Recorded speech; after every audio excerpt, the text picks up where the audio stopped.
DNA structure. DNA is a polynucleotide.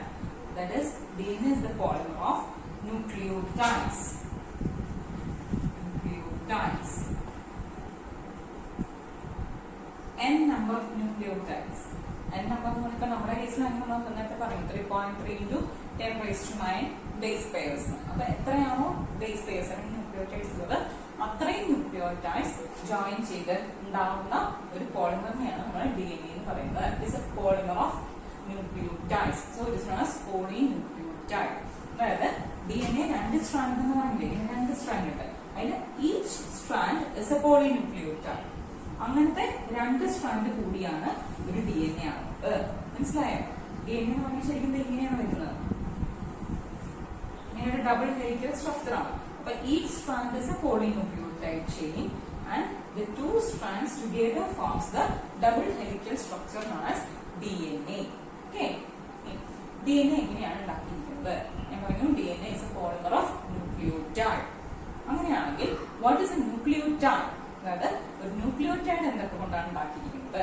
A nucleotide is made up of a nitrogen base, a pentose sugar and a phosphate group.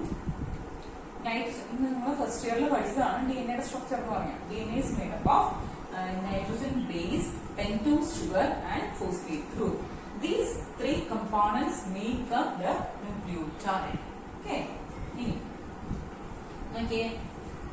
ഇതിൽ ബേസും ഷുഗറും മാത്രമാണ് ചേർന്നെങ്കിൽ അതിന് പറയുന്ന പേരാണ് nucleoside. Okay, base sugar phosphate, അതായത് base sugar phosphate ആണെങ്കിൽ nucleotide ആണ്. അതേസമയം ബേസും ഷുഗറും മാത്രമാണെങ്കിൽ that is known as nucleoside. മനസ്സിലായ വ്യത്യാസം എന്താണ്? അതായത് nucleotide minus phosphate is known as nucleoside. ശരിയല്ലേ? ന്യൂക്ലിയോടൈഡിന് എന്തൊക്കെയുണ്ട്? Base, sugar, phosphate. ഇതിന് ഫോസ്ഫേറ്റ് കട്ട് ചെയ്ത് കളഞ്ഞു. അങ്ങനെയാണെങ്കിൽ അത് എന്തായി? ടൈഡ് മാറി സൈഡായി, അല്ലെ? ന്യൂക്ലിയോസൈഡായി. ന്യൂക്ലിയോസൈഡ് എന്നാണ് വിളിക്കുക. പക്ഷെ DNA എന്ന് പറയുന്നത് ന്യൂക്ലിയോടൈഡിന്റെ പോളിമറാണ്. അതായത് കുറെ അധികം ന്യൂക്ലിയോടൈഡ്സ് ജോയിൻ ചെയ്താണ് ഈ പറയുന്ന പോളിനുക്ലിയോടൈഡ് ചെയിൻ ഉണ്ടാകുന്നത്. അങ്ങനത്തെ രണ്ട് ചെയിനാണ് DNA ഉണ്ടാവാൻ സഹായിക്കുന്നത്. Okay, that is nucleotide is equal to nucleoside plus phosphate group. Pentose sugar, pentose, penta എന്ന് പറഞ്ഞാൽ തന്നെ 5 ആണ്. Pentose sugar എന്ന് പറഞ്ഞാൽ 5 കാർബൺ ഷുഗർ ആണ്. ഈ pentose sugar in case of DNA that is deoxyribose, while in case of RNA ആരായിരിക്കും? Ribose. Ribose sugar is present in case of RNA, while deoxyribose is present in case of DNA. Okay. Nitrogen bases, നേരത്തെ നമ്മൾ പറഞ്ഞു nitrogen bases ഉണ്ടെന്ന്. Nitrogen ബേസിന്റെ structure നമ്മൾ കഴിഞ്ഞ കാലം പഠിച്ചതാണ്. Nitrogen base two types, purines and pyrimidines.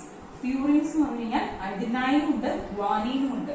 പ്യൂറീൻസ് double ring structure A and G. അഡിനൈനും ഗ്വാനീനും പ്യൂറീൻ ആണ് പറയുന്നത്. ഡബിൾ റിംഗ് സ്ട്രക്ചർ ആണ്, കുറച്ചുകൂടെ ബൾക്കി സ്ട്രക്ചർ ആണ്. While pyrimidines are single ring structures, it include thymine, cytosine. In case of RNA, uracil. Thymine ന് പകരം uracil. Okay. Pyrimidine എന്ന് പറഞ്ഞാൽ thymine, cytosine. PC, adenine, guanine.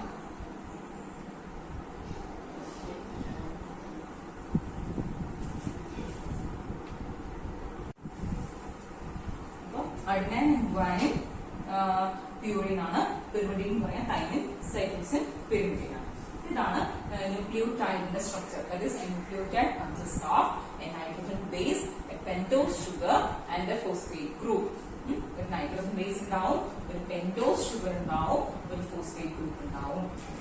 ഈ നൈട്രോജൻ ബേസും പെന്റോസ് ഷുഗർ മാത്രം ആണെങ്കിൽ അതിന്റെ പേരാണ് ന്യൂക്ലിയോസൈഡ്. ന്യൂക്ലിയോസൈഡിന്റെ കൂടെ ഒരു ഫോസ്ഫേറ്റ് കൂടെ ആഡ് ചെയ്താൽ that is ന്യൂക്ലിയോടൈഡ്. DNA എന്ന് പറഞ്ഞാൽ ഡബിൾ സ്ട്രാൻഡ് ആണ്. ഈ strand polynucleotide chain. Okay. Then pentose sugar, two types of pentose sugar are present. In case of DNA, it is deoxyribose, while in case of RNA, it is ribose. Ini RNA യുടെ വേറെ പറയേണ്ട ആവശ്യമില്ല കേട്ടോ. Nitrogen bases, two types of nitrogen bases are present: purines and pyrimidines. Purines are of two types, adenine and guanine. Then pyrimidines are of two types, thymine and cytosine. While in case of RNA, pyrimidine present is uracil and cytosine. Whether in RNA, thymine is absent, instead it is replaced by uracil. Okay. ഇതാണ് ന്യൂക്ലിയോടൈഡിന്റെ structure എന്ന് പറയുന്നത്. എന്തുകൊണ്ടാണ് nucleotide ഉണ്ടാക്കിയിരിക്കുന്നത്? ഇനി അതിന്റെ structure ആണ് പറയുന്നത്. നോക്കി, ഈ കാണിക്കുന്ന ഡബിൾ റിംഗ് സ്ട്രക്ചർ ഇതാരാണെന്ന് പറയുന്നത്? ഈ കാണിക്കുന്ന ഡബിൾ റിംഗ് സ്ട്രക്ചർ ആരാണെന്ന് പറയുന്നത്? ഇതാണ് നൈട്രജൻ ബേസ്. ഇത് ഏത് നൈട്രജൻ ബേസ് ആണെന്ന് സ്പെസിഫൈ ചെയ്തിട്ടില്ല. ഇതൊരു പ്യൂറിൻ ആണെന്ന് വിചാരിച്ചാൽ മതി. നിങ്ങൾക്ക് അത്ര പഠിക്കല്ലോ. പ്യൂറിൻ ആണ്. ഡബിൾ റിംഗ് സ്ട്രക്ചർ ഒക്കെ പ്യൂറിൻ ആണ്. ഇനി നോക്കി, ഇതൊരു ന്യൂക്ലിയോടൈഡ് ആണ്. ന്യൂക്ലിയോടൈഡിൽ എന്തൊക്കെയുണ്ട്? നൈട്രജൻ ബേസ് ഉണ്ട്, നമ്മൾ പറഞ്ഞു. അതുപോലെ തന്നെ അടുത്തതാണ് പെന്റോസ് ഷുഗർ. പെന്റോസ് എന്ന് പറഞ്ഞാൽ നമ്മൾ പറഞ്ഞു 5 carbon sugar, and this is the phosphate group. This phosphate group is seen present in the form of phosphoric acid. Acid, അതായത് H+ വിട്ട് കൊടുക്കുക. അപ്പൊ O- ആയിട്ടാണ് നിൽക്കുന്നത്. H+ റിലീസ് ചെയ്യുന്നതാണ് ആസിഡിന്റെ സ്വഭാവം. അപ്പൊ ആ ഫോസ്ഫേറ്റ് ഗ്രൂപ്പ് ഫോസ്ഫോറിക് ആസിഡ് എന്നുള്ള രൂപത്തിലാണ് നിൽക്കുന്നത്. അതുകൊണ്ടാണ് ഡിയോക്സി റൈബോ ന്യൂക്ലിക് ആസിഡ് എന്നുള്ള പേര് വന്നത്. ഈ ഫോസ്ഫോറിക് ആസിഡിന്റെ പ്രസൻസ് കൊണ്ടാണ്. DNA is acidic എന്ന് ചോദിക്കാറുണ്ട്. Why? Because of the presence of this phosphoric acid. ഒരു acidic nature കൊടുക്കാൻ കാരണം ഈ ഫോസ്ഫേറ്റ് ഗ്രൂപ്പാണ്. നെഗറ്റീവ് ആയിട്ടാണ് നിൽക്കുന്നത്. H+ റിലീസ് ചെയ്യാന്നുള്ളതാണ് ആസിഡ് ചെയ്യുന്ന പ്രോപ്പർട്ടി. അത് തന്നെയാണ് ഇവിടെ കാണുന്നത്. ഇതാണ് ഷുഗർ. ഷുഗറിന്റെ 5 carbon റിംഗ് ആണെന്ന് പറഞ്ഞു. ഇത് first carbon, second carbon, third, fourth and this CH2 കാണുന്നില്ലേ? This is the fifth carbon. ഇവിടെ നോക്കിയേ, സെക്കൻഡ് കാർബണില് 2-OH is absent. ഞാൻ കഴിഞ്ഞ വർഷം പറയുന്നതാണ് 2-OH എന്ന്. ആ സെക്കൻഡ് കാർബണില് ശരിക്കും പറഞ്ഞാൽ ഇവിടെ OH വരേണ്ടതായിരുന്നു ആരുടെ കേസിൽ? റൈബോസ് ഷുഗർ ആണെങ്കിൽ. പക്ഷെ ഇവിടെ OH പകരം H ആണ് വന്നിരിക്കുന്നത്. So this sugar is deoxy ribose. ഒരു ഷുഗർ വന്നിട്ട് ഡിയോക്സി റൈബോസ് ആണോ റൈബോസ് ആണോ എങ്ങനെ തിരിച്ചറിയിച്ചു? എങ്ങനെ വേണം? അത് 2- അല്ലെങ്കിൽ സെക്കൻഡ് കാർബൺ നോക്കുക. സെക്കൻഡ് കാർബണിലെ H ആണ് കാണുന്നതെങ്കിൽ ഇവിടെ ഇതുപോലെ OH വരേണ്ടതായിരുന്നു. ആ OH പകരം O റിലീസ് ചെയ്ത് അതിന്റെ ഓരോ ഓക്സിജൻ നഷ്ടപ്പെട്ട് നിൽക്കുകയാണെങ്കിൽ that is deoxy ribose. If here there is OH hydroxyl group ആണുള്ളതെങ്കിൽ അത് റൈബോസ് ഷുഗർ ആയിരിക്കും. അപ്പൊ ഇതാണ് ഒരു ന്യൂക്ലിയോടൈഡിന്റെ സ്ട്രക്ചർ. മനസ്സിലായോ? ഫസ്റ്റ് കാർബൺ, ഈ ഷുഗറിന്റെ മാത്രം കാർബണിന്റെ കൃത്യമായിട്ട് നോക്കി വെക്കുക. First carbon, second carbon, third carbon, fourth carbon and fifth carbon. നോക്കിയേ, ഈ ഷുഗറിന്റെ ഫസ്റ്റ് കാർബണിലേക്കാണ് ആര് അറ്റാച്ച് ചെയ്തിരിക്കുന്നത്? നൈട്രജൻ ബേസ് അറ്റാച്ച് ചെയ്തിരിക്കുന്നത്. അതുപോലെ ഈ ഷുഗറിന്റെ ഡിയോക്സി റൈബോസ് ഷുഗർ ആണ്. ഈ ഷുഗറിന്റെ ഫിഫ്ത് കാർബണിലേക്കാണ് ഒരു ഫോസ്ഫേറ്റ് ഗ്രൂപ്പ് അറ്റാച്ച് ചെയ്തിരിക്കുന്നത്. ഒരു ഫോസ്ഫേറ്റ് ഗ്രൂപ്പ് അറ്റാച്ച് ചെയ്തിരിക്കുന്നത്. അതുപോലെ ഈ ഷുഗറിന്റെ തേർഡ് കാർബണിലേക്കാണ് നെക്സ്റ്റ് ഫോസ്ഫേറ്റ് ഗ്രൂപ്പ്. ഇത് ഒരു ന്യൂക്ലിയോടൈഡേ ഉള്ളൂ. അങ്ങനെ പോളി ന്യൂക്ലിയോടൈഡ് അല്ലേ, കുറെ ന്യൂക്ലിയോടൈഡ്സ് താഴേക്ക് വരും. അപ്പൊ അതിന്റെ നെക്സ്റ്റ് ന്യൂക്ലിയോടൈഡ് അറ്റാച്ച് ചെയ്തിരിക്കുന്നത് ഈ തേർഡ് കാർബണിലേക്കാണ്. അപ്പൊ ആ ബോണ്ട് ഫോർമേഷനിൽ പങ്കെടുക്കുന്നത് ഇതൊരു ന്യൂക്ലിയോടൈഡ് ആണ്. ഇതുപോലെ ഇതിന്റെ അടിയിൽ അടുത്ത ന്യൂക്ലിയോടൈഡ് ഉണ്ട്. ഈ രണ്ട് ന്യൂക്ലിയോടൈഡ്സിനെ നമ്മൾ ജോയിൻ ചെയ്യുന്നില്ലേ, അത് ഈ ഇവിടുത്തെ തേർഡ് കാർബൺ ആയിരിക്കും. ഇവിടുത്തെ തേർഡ് കാർബണും നെക്സ്റ്റിലെ ഫിഫ്ത് കാർബണും. മനസ്സിലായോ? ഒരു ന്യൂക്ലിയോടൈഡിലെ തേർഡ് കാർബണും അടുത്ത ന്യൂക്ലിയോടൈഡിലെ ഫിഫ്ത് കാർബണും ആണ് ബോണ്ട് ഫോർമേഷനിൽ പങ്കെടുക്കുന്നത്. അപ്പൊ എന്താന്ന് മനസ്സിലായോ? ഇതാണ് നൈട്രജൻ ബേസ്. അത് പ്യൂരിൻ ആവാം, പിരിമിഡിൻ ആവാം. നൈട്രജൻ ബേസ് പിന്നെ ജോയിൻ ചെയ്തിരിക്കുന്നത് പെന്റോസ് ഷുഗറിനോട്. പെന്റോസ് ഷുഗറിന്റെ ഫസ്റ്റ് കാർബൺ ആണ് നൈട്രജൻ ബേസുമായിട്ട് അറ്റാച്ച് ചെയ്തിരിക്കുന്നത്. Then in case of deoxyribose sugar, the second position occupies an H, that is oxygen is absent. Hydroxyl group ഇല്ല. Hydroxyl group ആണ് highly reactive എന്ന് പറയുന്നത്. Hydroxyl group ഇല്ല in case of DNA. So H ആണ് ഇവിടെ. ഇനി അതിന്റെ third കാർബണും fifth കാർബണുമാണ് bond ഫോർമേഷനിൽ പങ്കെടുക്കുന്നത്. ഈ ബോണ്ട് ഫോർമേഷൻ, ഈ ബോണ്ടിന് പറയുന്നത് ഫോസ്ഫോഡൈസ്റ്റർ ലിങ്കേജ് ആണ്. അത് എന്തുകൊണ്ടാണ് ഞാൻ അടുത്ത സ്റ്റെപ്പിൽ പറയാം. ഫോസ്ഫോഡൈസ്റ്റർ ലിങ്കേജ് ആണ് പറയുന്നത്. അപ്പൊ ഇതാണ് ഒരു ന്യൂക്ലിയോടൈഡ്. ഈ ഒരു ന്യൂക്ലിയോടൈഡിനെ അടുത്ത ന്യൂക്ലിയോടൈഡായിട്ട് ബന്ധിപ്പിക്കുന്ന ലിങ്കേജ് ആണ് ഫോസ്ഫോഡൈസ്റ്റർ ലിങ്കേജ്. മനസ്സിലായോ? ഇത് ഫസ്റ്റ് ഇയറിൽ പഠിച്ചിട്ടുണ്ട്. അപ്പൊ പ്രോട്ടീൻസിനെ തമ്മിൽ, പ്രോട്ടീൻസിലെ അമിനോ ആസിഡ്സിനെ തമ്മിൽ ജോയിൻ ചെയ്യുന്ന ബോണ്ടാണ് പെപ്റ്റൈഡ് ബോണ്ട്. അതുപോലെ കാർബോഹൈഡ്രേറ്റ്സിലെ ഗ്ലൂക്കോസിനെ ജോയിൻ ചെയ്യുന്നതാണ് ഗ്ലൈക്കോസിഡിക് ലിങ്കേജ് എന്നൊക്കെ പറയുന്നത്. അതുപോലെ ഇതിലെ ന്യൂക്ലിയോടൈഡുകളെ തമ്മിൽ ബന്ധിപ്പിക്കുന്നതാണ് phosphodiester linkage. Very important. Phosphodiester linkage. So this is the structure of a nucleotide. ഇനി ഇതിന്റെ ഒരു ന്യൂക്ലിയോസൈഡ് ആക്കണമെങ്കിൽ എന്ത് ചെയ്യണം? ഇതാണ് കളഞ്ഞാൽ മതി അല്ലെ, ഫോസ്ഫേറ്റ് ഗ്രൂപ്പിനെ കളഞ്ഞാൽ മതി. ഓക്കെ, അതാണ് അടുത്ത് പറയാൻ പോകുന്നത്. ഒരു നൈട്രജൻ ബേസിന്റെ പേരുണ്ടതില് ആ ഷുഗർ ഏതാണെന്നുണ്ട്, ഫോസ്ഫേറ്റ് ഗ്രൂപ്പ് ഉണ്ട്, ന്യൂക്ലിയോസൈഡിന്റെ പേരെന്തായിരിക്കും, ന്യൂക്ലിയോടൈഡിന്റെ പേരെന്തായിരിക്കും. അപ്പോൾ the nitrogen base is adenine and the joining sugar is deoxyribose. Phosphate ആണ്, അതിന് വ്യത്യാസമൊന്നുമില്ല, അത് നമുക്കൊന്നും പറയാനില്ല. അങ്ങനെയാണെങ്കിൽ ഉണ്ടാവുന്ന ന്യൂക്ലിയോസൈഡിന്റെ പേര് അഡിനോസൈൻ എന്നായിരിക്കും. അതായത് ഈ രണ്ടും കൂടിയാണ് ന്യൂക്ലിയോസൈഡ് ഉണ്ടാക്കുന്നത്. ഇതും കൂടെ ചേർന്ന് ന്യൂക്ലിയോസൈഡ് പ്ലസ് ഫോസ്ഫേറ്റ് ആകുമ്പോഴാണ് ന്യൂക്ലിയോടൈഡ് ആവുന്നത്. അപ്പൊ ആ ന്യൂക്ലിയോസൈഡിന്റെ പേര്, അതായത് അഡിനൈൻ ഉണ്ടാക്കുന്ന ന്യൂക്ലിയോസൈഡിന്റെ പേര് deoxy adenosine, because the sugar is deoxy ribose. അതുപോലെ ന്യൂക്ലിയോടൈഡിന്റെ പേര് deoxy adenylic acid. Deoxy ribo nucleic acid എന്ന് പറയില്ലേ, അതുപോലെ ഡിയോക്സി റൈബോ അഡിനിലിക് ആസിഡ്. ഇവിടെയോ അടുത്തതാണെങ്കിലോ thymine. Next nitrogen base thymine ആണെങ്കിൽ ഷുഗർ വീണ്ടും ഡിയോക്സി റൈബോസ് ആണ്. അങ്ങനെയാണെങ്കിൽ ഇത് രണ്ടും കൂടെ ജോയിൻ ചെയ്തുണ്ടാകുന്ന ന്യൂക്ലിയോസൈഡ് ആണ് ഡിയോക്സി റൈബോ തൈമിഡീൻ. മറ്റേ ന്യൂക്ലിയോടൈഡ് ആണെങ്കിലോ deoxy ribo thymidylic acid. Next guanine ആണെങ്കിൽ the nucleoside will be deoxyguanosine, deoxyriboguanosine. Then nucleotide of deoxyriboguanilic acid. Then cytosine ആണെങ്കിലോ cytosine ന്യൂക്ലിയോസൈഡ് ഉണ്ടാക്കുന്നത് ഡിയോക്സിറൈബോസുമായിട്ട് ചേർന്ന് ഉണ്ടാക്കുന്ന ന്യൂക്ലിയോസൈഡ് ആണ് ഡിയോക്സിറൈബോസൈറ്റിഡീൻ. nucleotide deoxyribocyclic acid. Then next uracil. ഇവിടുത്തെ sugar നോക്കിയേ, ഇവിടുത്തെ ഷുഗറിന് ഒരു പ്രത്യേകത ഉണ്ട്. ഡിയോക്സി റൈബോസ് അല്ല, അതിന് പോലെ ഏത് ഷുഗർ ആണ് എഴുതിയിരിക്കുന്നത്, റൈബോസ് ഷുഗർ ആണ്. കാരണം uracil is present only in case of RNA. In case of RNA, the sugar present is ribose instead of deoxyribose. അപ്പൊ ഇതാണ് ഡിയോക്സിറൈബോസ്. ഈ ഡിയോക്സിറൈബോസ്, ഈ ഷുഗർ ആണ് ഡിയോക്സിറൈബോസ് എന്ന് പറയുന്നത്. ഈ ഡിയോക്സിറൈബോസിനെ റൈബോസ് ആക്കണമെങ്കിൽ എന്ത് ചെയ്യണം, ഇത്രയും വേണ്ടു.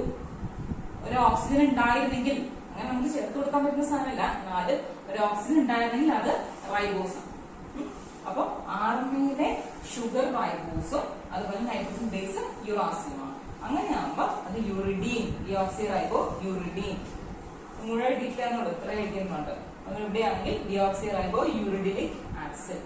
ഡിയോക്സിറൈബോ അല്ല, സോറി, യൂറിഡീൻ, റൈബോ യൂറിഡീൻ, പിന്നെ യൂറിഡിക് ആസിഡ്. ഡിയോക്സി വരില്ല, കാരണം DNA അല്ല, RNA. മനസ്സിലായോ?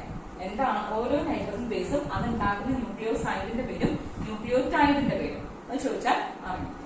അതുപോലെ ഒരു സ്ട്രക്ചർ തന്നു കഴിഞ്ഞാൽ ഇതൊന്ന് ലേബിൾ ചെയ്യാൻ പറഞ്ഞിരിക്കാം.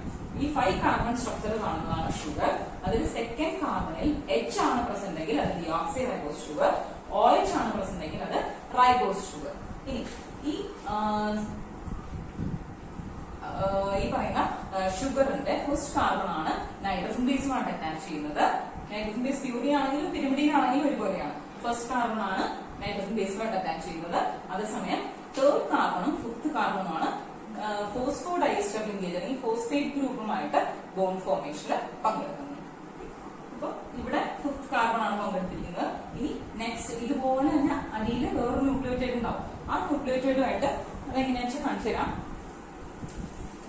ഇത് വായിക്കാമെന്ന് വിചാരിക്കുന്നു.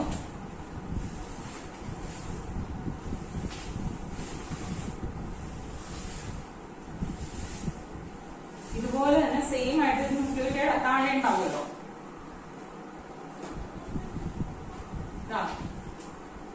ഈ ന്യൂക്ലിയോടൈഡ് ലിങ്കേജ് ഇത് ഫോസ്ഫേറ്റ് ഗ്രൂപ്പുമായിട്ട് ലിങ്കേജ് വരും. ഇത് മുഴുവൻ കാണിക്കുന്നില്ല, ഇവിടെ ഫോസ്ഫേറ്റ് ഗ്രൂപ്പ് മാത്രം കാണിക്കുന്നു. ഈ ഫോസ്ഫേറ്റ് ഗ്രൂപ്പുമായിട്ട് ലിങ്കേജ് വരുന്നു. അതുപോലെ തന്നെ ഈ ഫോസ്ഫേറ്റ് ഗ്രൂപ്പ് എന്ത് ചെയ്യും, അടുത്തതിന്റെ നോക്കിയേ, ഈ ഫോസ്ഫേറ്റ് ഗ്രൂപ്പ് ഫസ്റ്റ് ന്യൂക്ലിയോടൈഡിന്റെ ഷുഗറിന്റെ തേർഡ് കാർബണുമായിട്ടാണ് ലിങ്ക് ചെയ്തിരിക്കുന്നത്. നെക്സ്റ്റ് ന്യൂക്ലിയോടൈഡിന്റെ ഏതായിരിക്കും? ഇതാണ് ഷുഗർ എന്ന് പറയുന്നത്. First carbon, second carbon, third carbon, fourth carbon, ഇവിടെയാണ് ഫിഫ്ത് കാർബൺ അല്ലെ. അപ്പൊ ഈ ഫോസ്ഫേറ്റ് ഗ്രൂപ്പ് ആരുമായിട്ടാണ് ലിങ്ക് ചെയ്തിരിക്കുന്നത്? ഈ ഫിഫ്ത് കാർബണുമായിട്ട്. അതാണ് ഞാൻ പറഞ്ഞത്. ഒരെണ്ണത്തിന്റെ തേർഡുമായിട്ടാണെങ്കിൽ അടുത്തതിന്റെ ഫിഫ്തുമായിട്ട്. അപ്പൊ ഈ ഫസ്റ്റ് കാർബൺ ആരുമായിട്ട് ലിങ്കേജ് പോവും? നൈട്രജൻ ബേസുമായിട്ട്. ഇനി അടുത്ത കേസ് വരുമ്പോഴോ അടുത്തത് ഈ തേർഡ് കാർബൺ ഫോസ്ഫേറ്റ് ഗ്രൂപ്പുമായിട്ട്. മനസ്സിലാവുണ്ടോ? എന്നിട്ട് ഈ ഫോസ്ഫേറ്റ് ഗ്രൂപ്പ് നെക്സ്റ്റ് കാർബണിന്റെ അല്ല നെക്സ്റ്റ് ഷുഗറിന്റെ ഡിയോക്സിറൈബോസിന്റെ ഫിഫ്ത് കാർബണുമായിട്ട്. അതുപോലെ ഫസ്റ്റ് ആണെങ്കിൽ നൈട്രജൻ ബേസുമായിട്ട് അറ്റാച്ച് ചെയ്യും. ഇങ്ങനെ ഒരു ഇലോങ്ങേറ്റഡ് ചെയിൻ, ഇതിലാണ് പോളിന്യൂക്ലിയോടൈഡ് ചെയിൻ എന്ന് പറയുന്നത്. ഇങ്ങനത്തെ രണ്ട് ചെയിൻ കൂടിയിട്ടാണ് എന്തുണ്ടാവുക? DNA ഉണ്ടാവുക. മനസ്സിലായോ? അതായത് ഒരു നൈട്രജൻ ബേസ് ഉണ്ടാവും. നൈട്രജൻ ബേസ് അറ്റാച്ച് ചെയ്തിരിക്കുന്നത് ഡിയോക്സിറൈബോസിന്റെ ഫസ്റ്റ് കാർബണുമായിട്ടായിരിക്കും. വീണ്ടും ഞാൻ പറയാണ്, ശ്രദ്ധിച്ച് കേൾക്കാൻ വേണ്ടിയിട്ടാണ്. ഡിയോക്സിറൈബോസിന്റെ ഫസ്റ്റ് കാർബണുമായിട്ടായിരിക്കും. അതേസമയം ഈ ഡിയോക്സിറൈബോസിന്റെ തേർഡ് കാർബണും ഫിഫ്ത് കാർബണുമാണ് ഫോസ്ഫേറ്റ് ഗ്രൂപ്പുമായിട്ട് എൻഗേജ് പോകുന്നത്. അപ്പൊ ഒരെൻഡിൽ അത് ഇതിപ്പോ ഒരു എൻഡല്ലേ, ഇതൊരു ന്യൂക്ലിയോടൈഡ് ചെയിൻ ആണെന്ന് വിചാരിക്കാം. ഈ ചെയിന്റെ ഒരറ്റല്ലേ, ഇതൊരു ന്യൂക്ലിയോടൈഡ് ആണെങ്കിൽ ഇതിനറ്റല്ലേ, ആ അറ്റത്ത് ഫിഫ്ത് കാർബൺ ആണ് എന്തുമായിട്ട് അറ്റാച്ച് ചെയ്തിരിക്കുന്നത്? ഫോസ്ഫേറ്റ് ഗ്രൂപ്പുമായിട്ട് ബോണ്ടിൽ പോകുന്നെങ്കിൽ അടുത്തത് തേർഡ് കാർബൺ ആയിട്ട്, അതിന്റെ അടുത്തതിൽ ഫിഫ്ത് കാർബണുമായിട്ട്, അടുത്തതിൽ തേർഡ് കാർബണുമായിട്ട്. ഇങ്ങനെയാണ് ഒരു ചെയിൻ ഫോർമേഷൻ നടക്കുക. ഇങ്ങനെ ഒരു ഇലോങ്ങേറ്റഡ് സ്ട്രക്ചർ ഉണ്ടായിരുന്നു. ഇതുപോലെ തന്നെ അപ്പുറത്ത് വേറൊരു സ്ട്രക്ചർ ഉണ്ടായിരുന്നു. ഈ രണ്ടെണ്ണം കൂടിയാണ് എന്തുണ്ടാക്കുക? ഈ DNA എന്ന് പറയുന്ന ഡബിൾ ഹെലിക്കൽ സ്ട്രക്ചർ ഉണ്ടാക്കുക. ആ ഡബിൾ ഹെലിക്കൽ സ്ട്രക്ചർ എങ്ങനെയാണ് അടുത്തത് പറയാം. ഇതിപ്പോ നിങ്ങൾക്ക് പോളിന്യൂക്ലിയോടൈഡ് ചെയിൻ എങ്ങനെയാണ് ഉണ്ടാവുന്നതെന്ന് മനസ്സിലായെന്ന് വിചാരിക്കുന്നു.